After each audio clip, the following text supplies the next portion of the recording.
اگه کودک بیش فعال یا دانش آموز بیش فعال دارید، چند تا از علائم مهم اون رو عرض میکنم خدمتتون. یکیش بی‌نظمیه.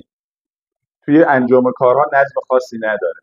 بیقراری، توجه کوتاه مدت، بسیار در توجه کوتاه مدت دچار مشکل هستن. عملکرد تحصیلی ضعیف و در بزرگسالی عملکرد تحصیلی و شغلی ضعیف است. ناتوانی در کنترل خشم، نمیتونه عصبانیتش رو مدیریت کنه. مشکل در انجام چند کار، معمولا چند تا دستور بدیم نمیتونن به خوبی انجام بدن. بی‌ثباتی عاطفی، نمیدونه عاطفش به چه شکله.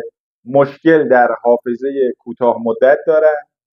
عدم تحمل انتظار، اصلا طاقت موندن در صف نوبت رو ندارن، انتظارات رو نمیتونن خوب عمل کنن.